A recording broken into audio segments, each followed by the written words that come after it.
Maraming nagtatanong guys, nakalimutan ko sabihin sa inyo, itong tambucho natin.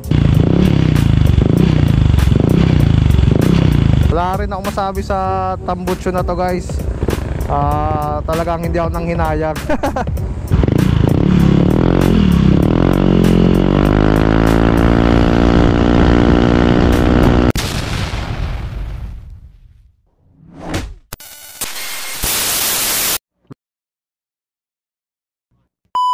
Hi guys, it's me again, Clifford Motovlog. Ang daming nagtatanong sa mga accessories natin about dito sa motor na to, kung ano nga daw yung gamit nating tambucho, or ano daw yung setup ng motor natin, anong model tong motor natin. Sasagutin ko yun ngayon.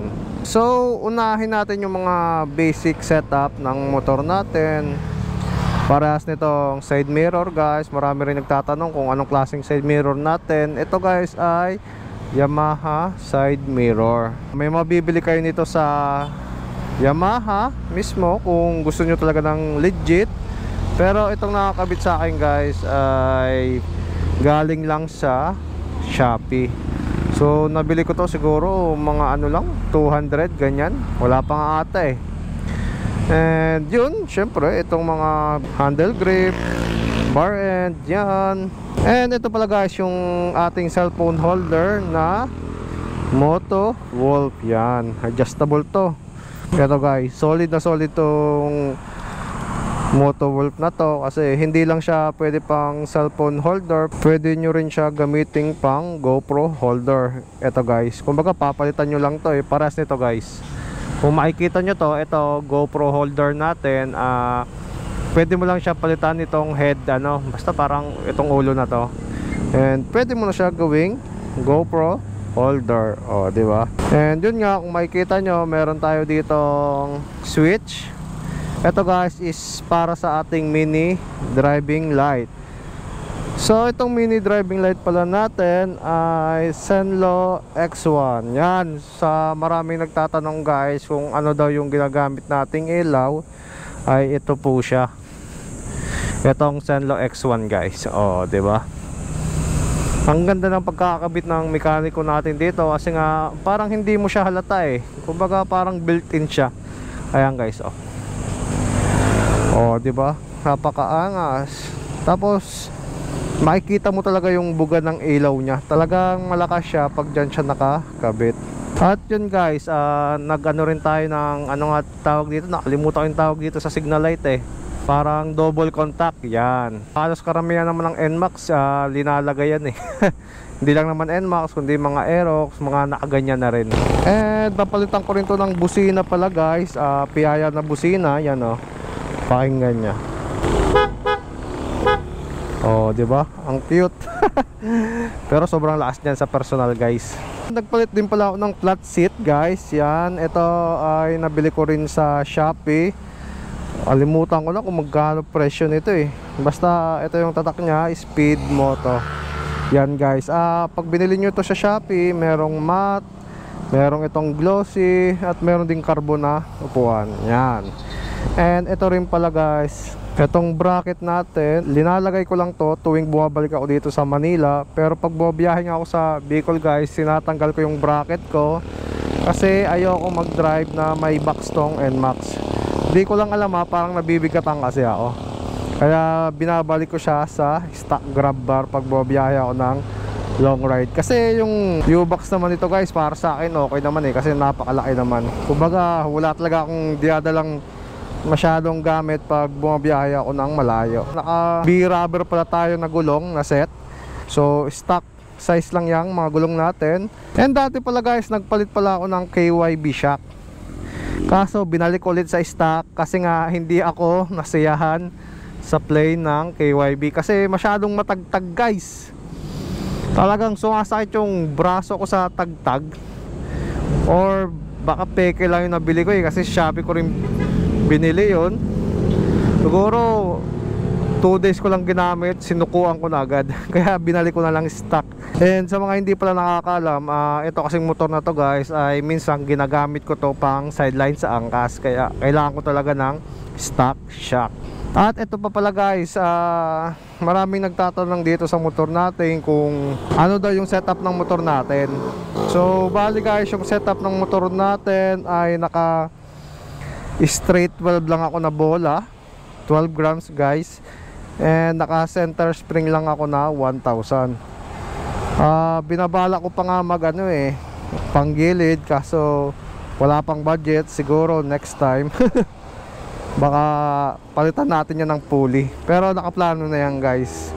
Kung makikita nyo guys, halos all stock pa lang tong motor natin. Kumbaga konting galaw lang, di ba? Konting setup. Binabalaan ko rin mag RB6 nga, kasi alam ko yung likod ko ay bengkong na. Kaso nga lang guys, iniisip ko kasi pag bumabiyaya ko ng Bicol. Kasi nga pag bumiyahe ka ng Bicol guys, kailangan mo talaga ng matibay na mags eh. Kasi yung lubak kasi doon papunta sa amin ay hindi basta-basta. Kung nakikita nyo yung mga previous vlog ko guys, talagang madiinan yung lubak. Kaya pag iniisip ko talagang mag RB6 ako, mukhang delikado eh.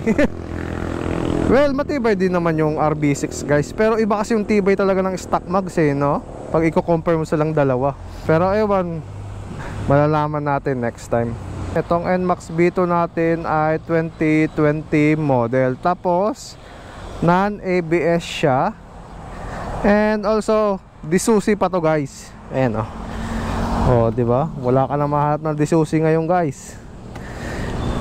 Bale, isa kami sa pumila dati noong 2020 na kumuha ng NMAX guys. Kasi pahirapan talaga ng NMAX dati guys. Kumbaga hindi ka basta-basta makakabili ng cash sa NMAX. Puro hulugan eh. Kaya itong motor na to ay dinayo pa namin ng Laguna guys. Kung makikita nyo nga yung plaka namin ayan diba? Pang Laguna. At ito pala yung maraming nagtatanong guys, nakalimutan ko sabihin sa inyo, itong tambucho natin. So itong tambucho natin guys ay kalkal pipe. Pasensya nyo na, medyo madumi So kalkal siya, tapos naka pure stainless na elbow. Bali guys, ang nangyari ay nabili ko lang to second hand. Kasi nga dati iniisip ko kung ipapakalkal ko yung stock pipe ko. Kaso nanghihinayang naman ako kasi sayang. And ngayon naghanap ako sa mga marketplace. Yun nga, bali nabili ko lang tong kalkal pipe sa halagang 1.5. O diba? Kakabit ko na lang siya kaysa naman sirahin ko pa yung dati kong tambucho. Tsaka yung tunog kasi nito guys, sobrang ganda. Promise, di ko lang natanong sa nabilang ko kung saan nila to yung napagawa kasi sobrang lutong. Hindi siya nakakabala, hindi siya masakit sa tenga. Yung sobrang ganda lang ng tunog. Kumbaga tama lang yung tipong pasado talaga sa LTO guys. Kaya nga feeling ko kahit sa Cavite mo to dalhin, talagang hindi to huli na tambucho natin So yan guys, ang aking NMAX B2, napakadumi pero pulido, hindi ako pinahiya niyan kahit kailan. Ay well, napahiya pala ako nito nung nasira yung Error 12.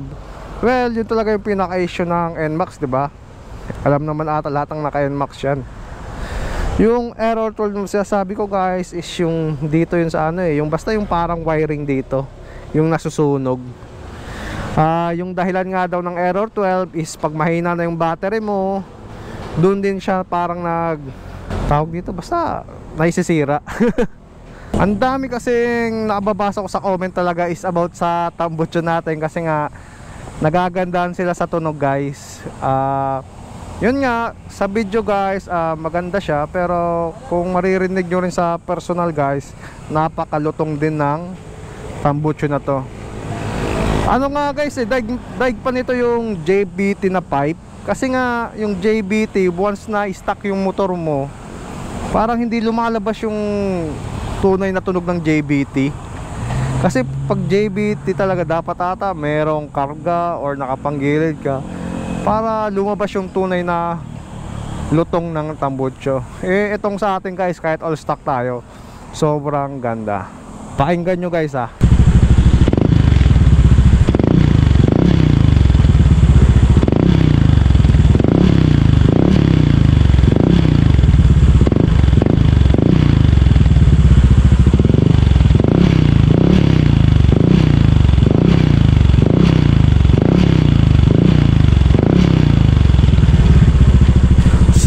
Ang ganda ng tunog guys, no?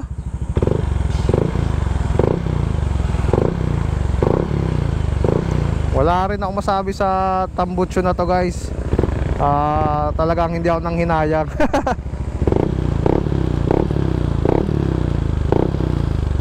Ite-testing natin yung tambucho natin at para marinig nyo rin kung gaano talaga kaganda yung tunog.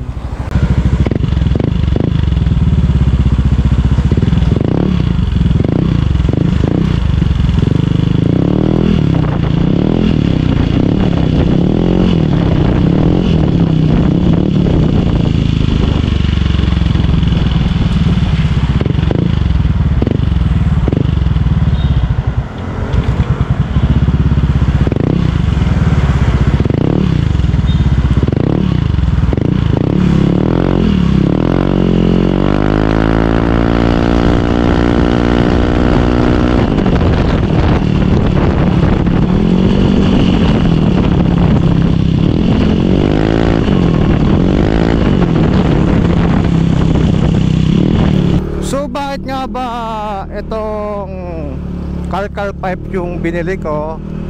Kasi nga guys, nakarinig ako na merong nakakalkal pipe dun sa pinayusan ko sa 10 amp. So sabi ko ang ganda ng tunog nun. Kasi talagang nakaplano na ako bumili nun eh. Yung plano ko talaga nun yung JBT. And then guys, may dalawang saktong dumating na parehas pa NMAX. Yung isang B1 na NMAX ay nakakalkal pipe at yung NMAX B2 naman ay naka JBT pipe. So nung una dumating yung naka JBT pipe, okay naman yung tunog niya eh. Maganda naman, solid naman, pero hindi ganong kalutong mga idol. Kasi nga sabi ko nga sa inyo, yung JBT pipe, pag stock yung motor nyo ay parang wala talagang tunog. Unlike pag kargado talaga yung motor nyo, talagang lalabas yung tunay na tunog. And nung narinig ko naman yung sa NMAX B1 guys, tuwang-tuwa ako kasi sobrang lutong ng pipe. Kaya agad-agad ko tinanong, sabi ko anong pipe yan boss? Tapos yun nga, sabi niya kalkal pipe lang to boss. Pero yung tunog sobrang bilog. Kaya sabi ko, yung bibiling ko na lang talaga ay kalkal pipe. Diba? Oo. Walang pagsisisi yan guys. Kaso yun nga, medyo may backfire konti yung tambucho natin. Kasi parang kailangan talaga i-remap guys eh. Hindi ko lang alam Kasi yung motor ko pag nagwa 117 to 118, parang alam mo yung naglilimit. Yun yung nangyari simula nung nagpalit ako ng tambucho. Kaya baka iparemap ko to, or hindi ko alam yung TPS ba yun, or kung papalitan ko lang ng TPS. Ewan guys, pag-aaralan natin yan. At pag nawala na yung backfire ay i-update ko kayo para may idea naman kayo, diba? And yun guys, siguro dito ko na muna tatapusin yung ating vlog. Quick vlog lang tayo, diba? So yun lang. Please like and share and subscribe to my YouTube channel guys. Tulungan nyo ako mag-grow ang ating channel. And salamat sa pagsuporta sa aking YouTube channel. Thank you guys. Clifford Motovlog.